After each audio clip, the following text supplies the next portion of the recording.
Okay, hello? Okay, hi folks. A few people still strolling in. Come on in, come on in. No, it's the last talk of the day, and then you get to go have free drinks and food and whatnot. I'm Matt from Red Hat, and we've got Sumit over here from Hortonworks. We're going to be talking to you about Hadoop and OpenStack. So just to kind of start off, I'm curious by show of hands, can people tell me who's familiar with Hadoop? Okay, that's good because I don't have a what is Hadoop slide. And who's familiar with OpenStack? Wow, that's about the same amount of people. So you may have to bear with me talking about OpenStack, but while I'm doing it, feel free to stop and ask pointed questions since you're probably all experts as well. So what is OpenStack? This is the definition you'll get up on the web, talking about cloud operating systems, data center, resource management, and whatnot. In a nutshell, you can really think about OpenStack as a management interface to a data center.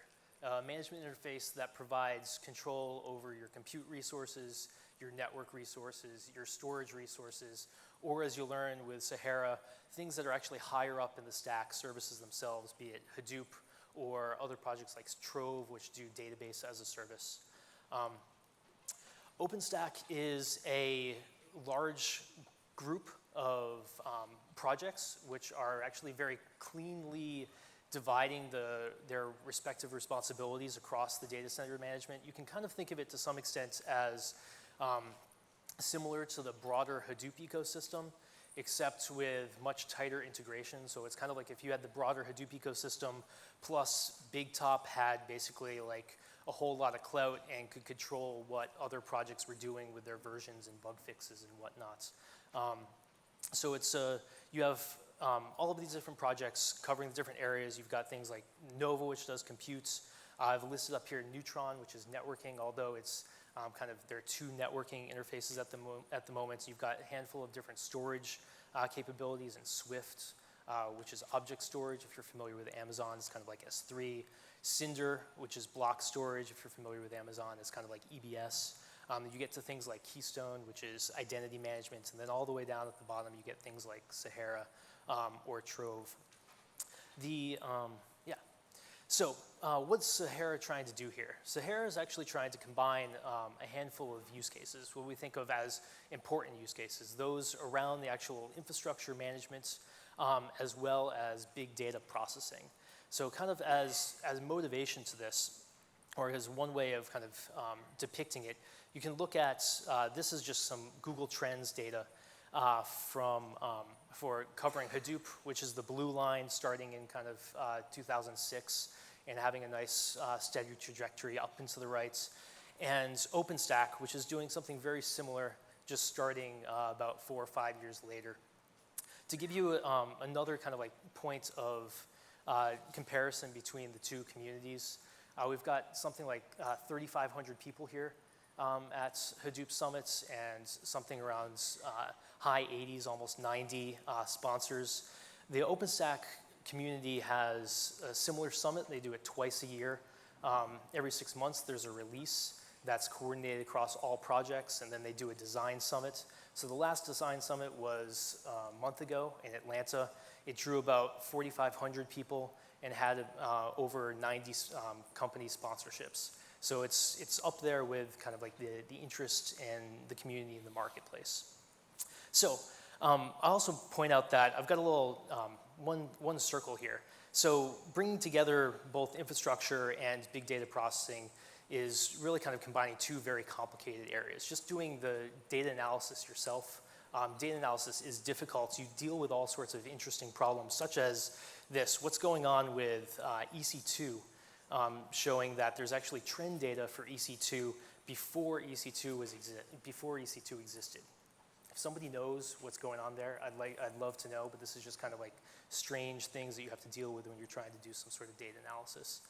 So as I mentioned, doing the data analysis is hard, and I've got a pretty simple case study that I've went through to give you an example of some of the problems that you run into when you're trying to do data analysis, let alone having to deal with all of the tools and the infrastructure that you do that analysis on. So first off, you tend to have to go out and look for what's a relevant question. And relevant's very difficult. Relevant can be kind of large swath of things, tends to be things that can provide value to a line of business. For me, the case study I wanted to do was there was Medicare data was published, and I wanted to see if it was possible to actually identify what doctor specialties were based on what they actually were, what the procedures that they performed most frequently. So with that, I went off searching for data just like a standard person who has some sort of line of business value that they want to add, and discovered that there's actually tons of data out there. There's some data that somewhat fits the questions that you want to answer. There's very little consistency in data, even across single sites that are providing data for you. And there's often very little information about the provenance or unknown origin of data. And this happens if you're looking internally or externally. Especially when you're looking internally, you often run into problem of data hoarding and silos, people who don't want to actually share potentially valuable business data for analysis because they can't control where it's going. One thing that I do want to definitely point out is when you're doing this, you always want to look for data that has dictionaries.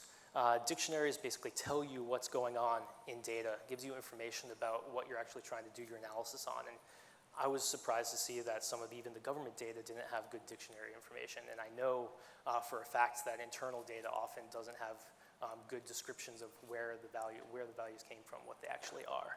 So assuming that you've been able to come up with a question, you've been able to find some data, you have to figure out if you can actually use it. And this is kind of surprising.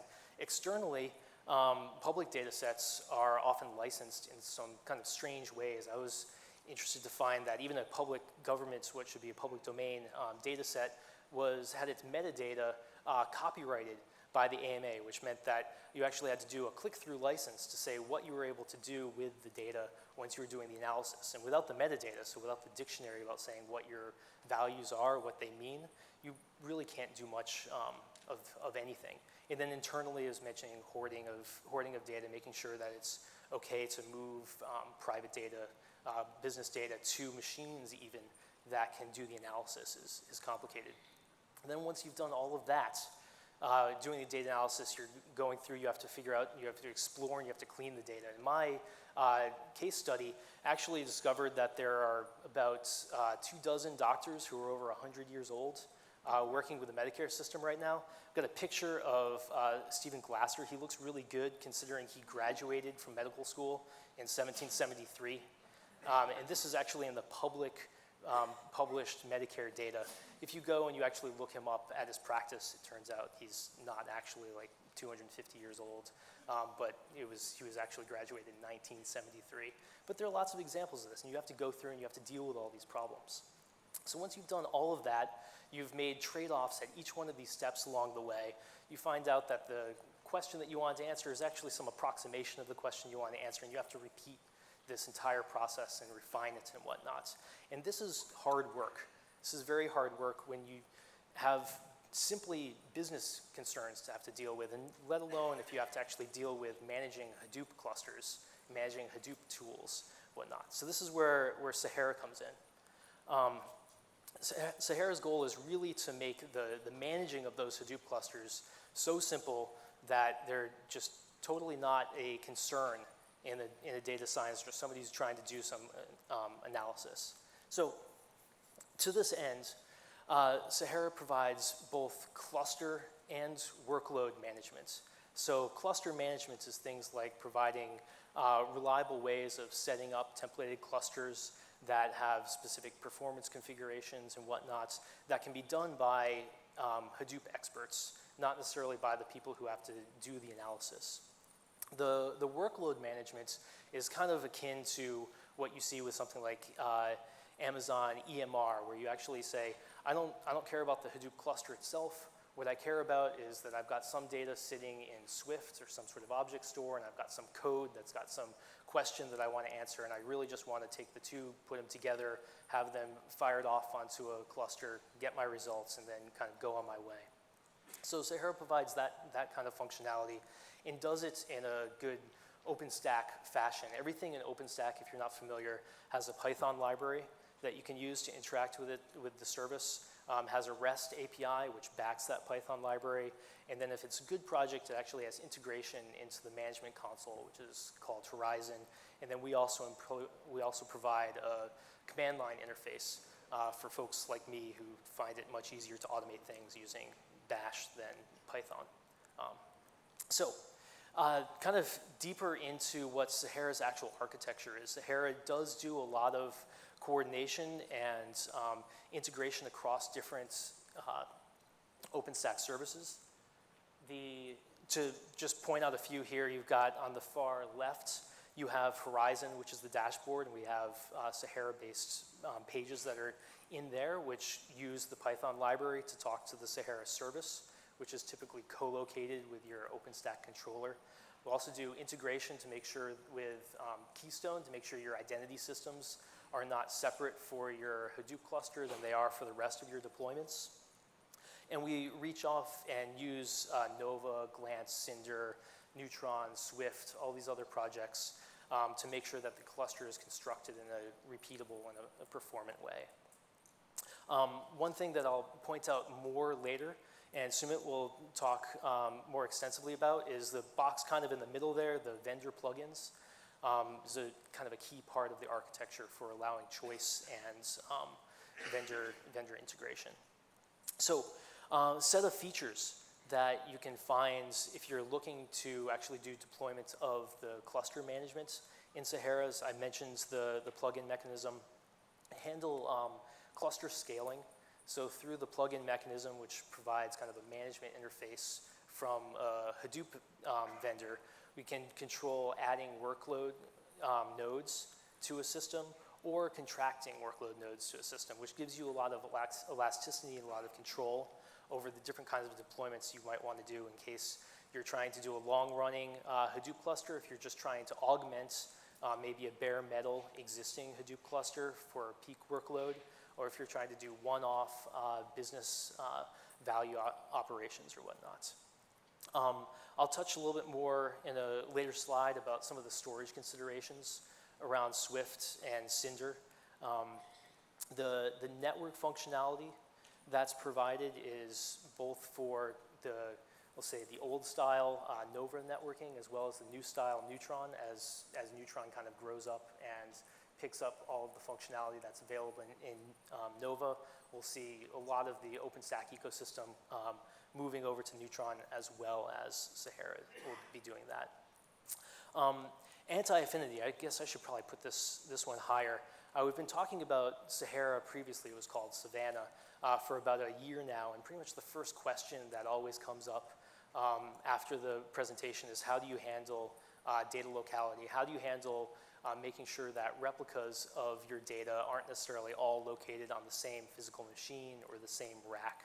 We actually have functionality that's integrated with the Nova scheduler to make sure that we have, you can tag different services as having some sort of anti-affinity, which means that when they're actually deployed, you can say, if you've already deployed one on one piece of physical hardware, try not to use that same piece of physical hardware for your next deployment. And there's obviously limits to this. If you have 5 nodes and you want to fire up 500 data node services, you're not going to necessarily be able to fully distribute that. But there is functionality for that. There's also functionality for data locality with Swift. So Swift being the object store is actually a scale-out storage solution. So with the scale-out, you can actually co-locate both the object store kind of like bricks or repositories along with the Nova compute resources. And when you do that, there's a deployment architecture that becomes present. And if you tell Sahara about that, Sahara will use it to poke hints into the Hadoop configuration, into the Hadoop cluster that's running to make sure that when you're trying to do ingest from Swift, you actually get the functionality, the locality that you would expect. Then I also mentioned, I guess already, the kind of repeated cluster template creation and whatnot. Okay. So more specifics on some of the storage considerations.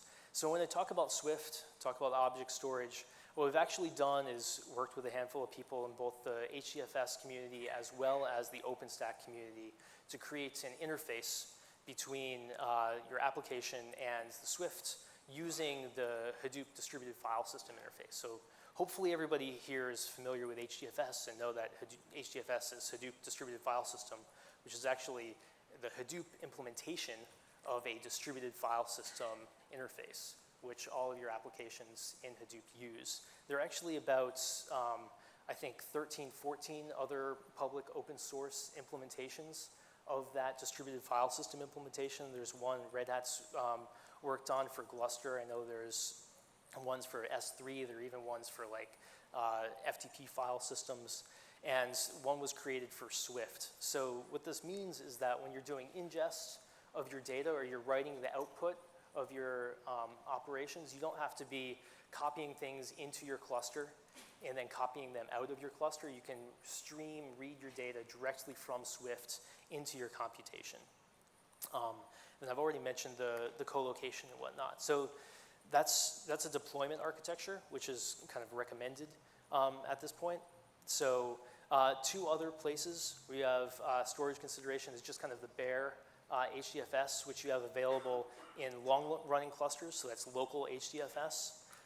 But you can also handle remote HDFS. So we've done some work in Sahara to make sure that when you're running two potentially long-running clusters, you can have one reference the other to actually get, reference the name node of the other to actually ingest data for your computation. And then for your deployment of HDFS, you really have two choices. You can deploy either in instance ephemeral storage, which is storage that's basically lives on the physical resource, is provided to an OpenStack instance when it's booted, but then disappears when the instance goes away. Or you can use Cinder, which is a separate volume block storage system, so that when your cluster comes up with Cinder, there's a volume that's persistent across the run of the cluster. So the cluster can go down, the storage volume persists, and then another cluster can be started and have that storage reattached. So you can think of this like your data node will basically have its storage persisted across runs of the data node, runs of the cluster itself.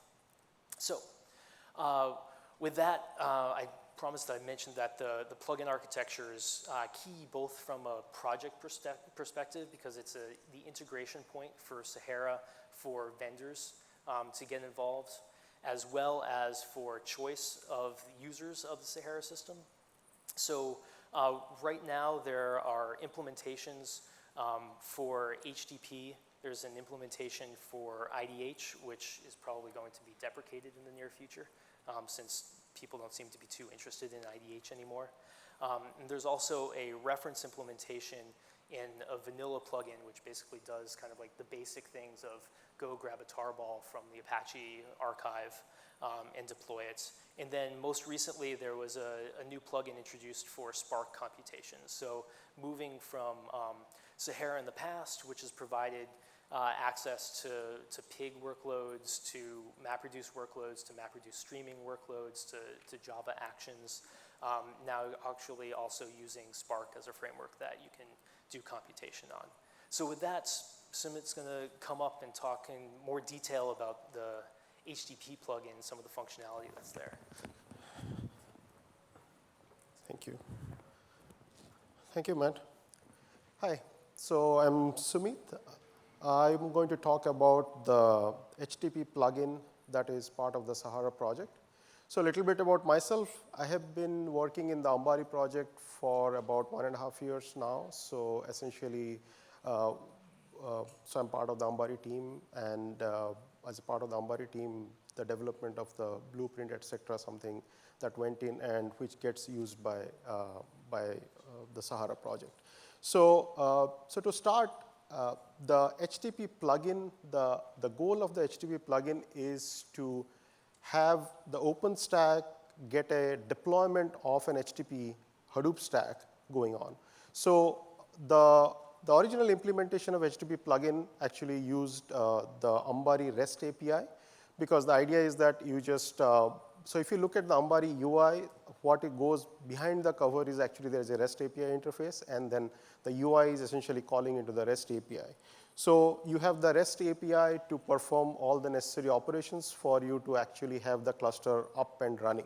So you can actually deploy the agents, you can deploy all the services, you can configure them, et cetera, you can start up all the services.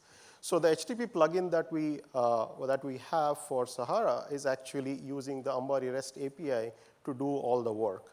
So what happens is that from Sahara, you see the REST API calls being made to bring up the HTTP cluster on the OpenStack VMs as the VMs comes along. And then you use the same REST API to perform the monitoring, management, et cetera.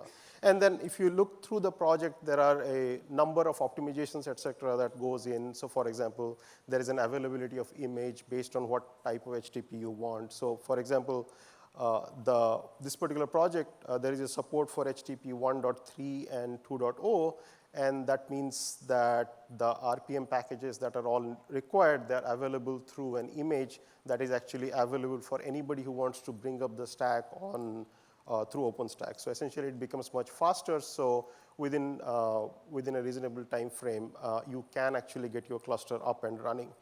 And there is, of course, the plan to move support forward, and as HTTP 2.1 comes along or anything after 2.1, the HTTP plugin will be continuously updated to move on to the latest available HTTP, that is the Hadoop stack.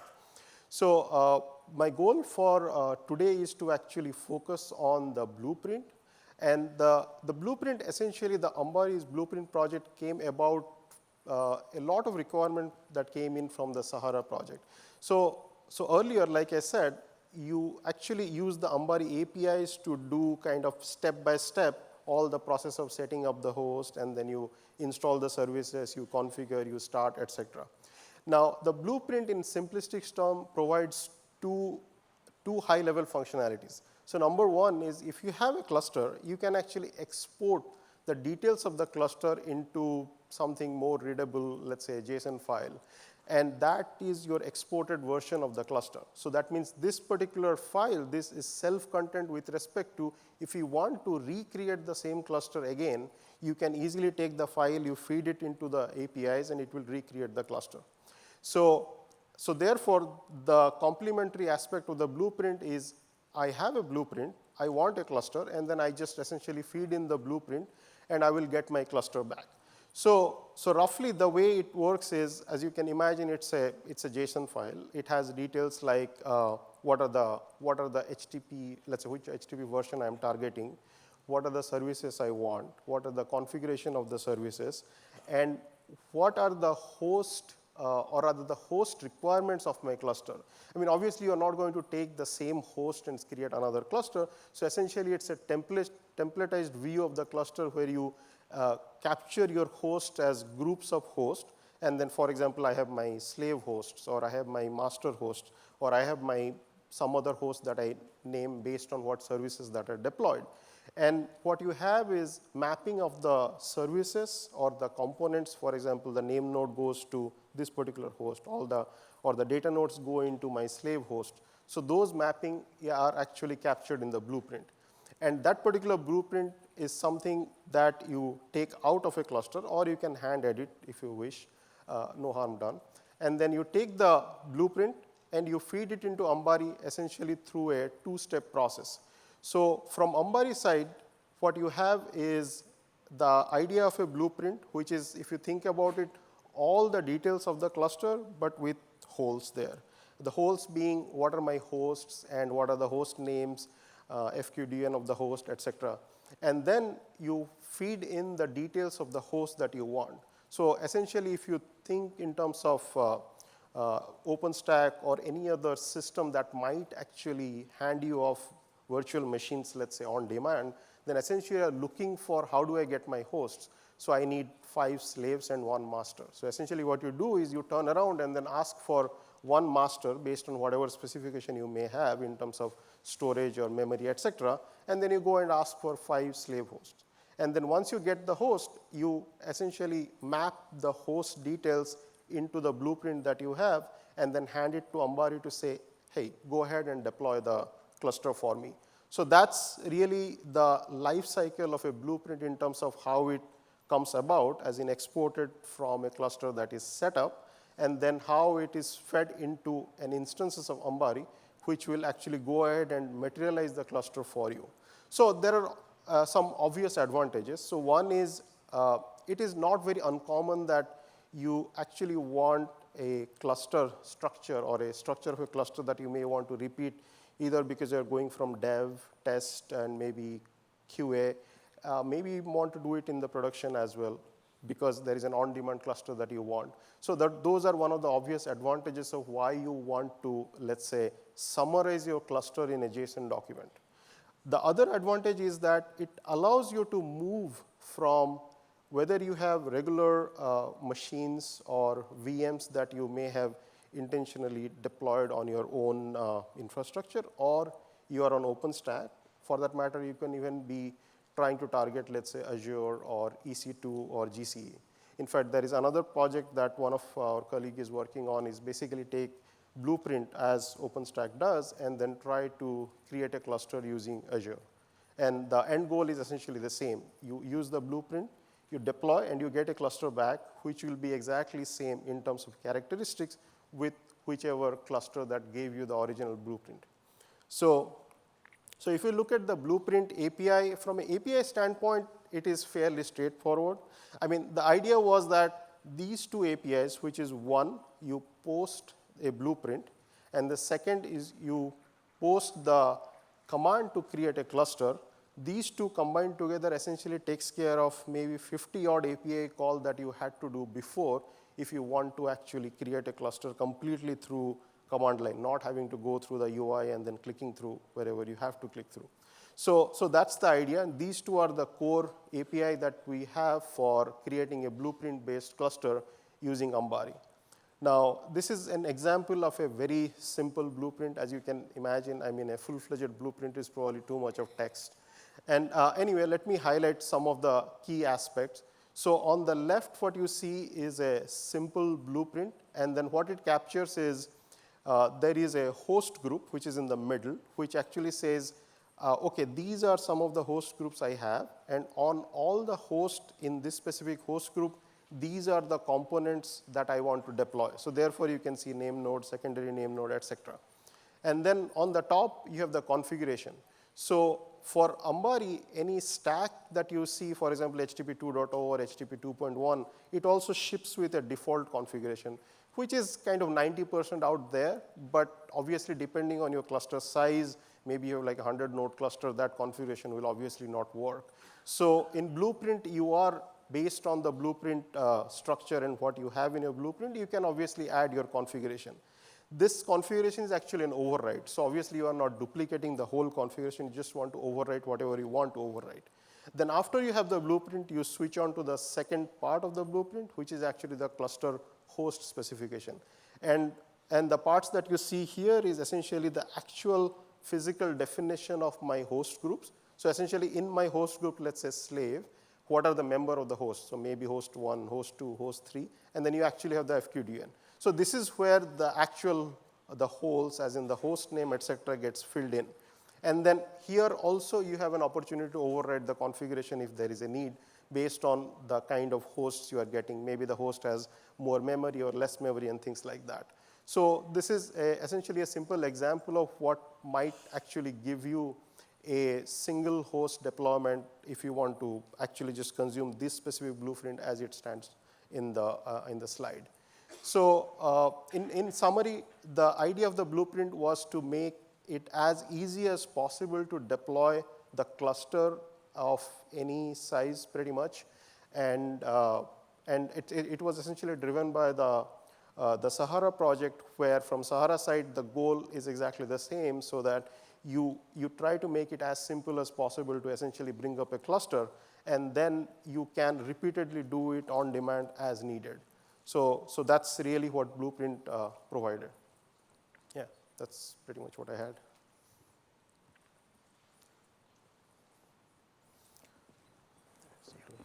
Question? Yeah,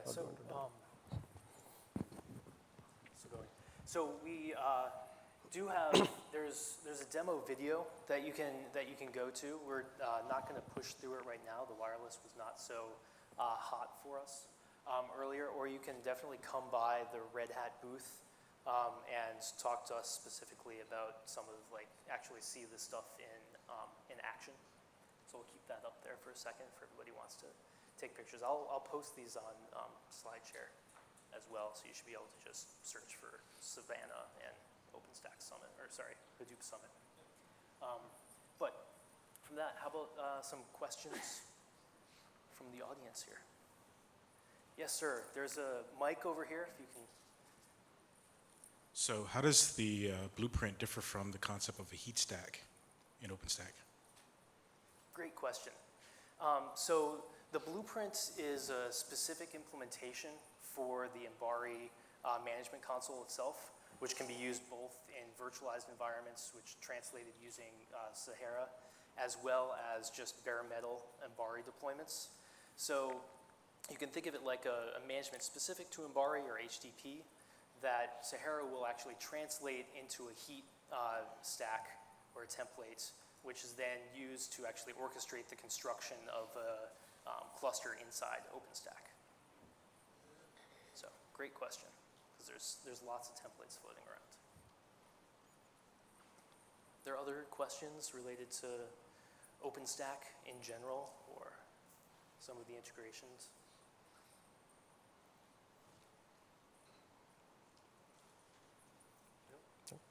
Okay. Well, then you get to go have free food and beer early. Thank you very much. Thank you.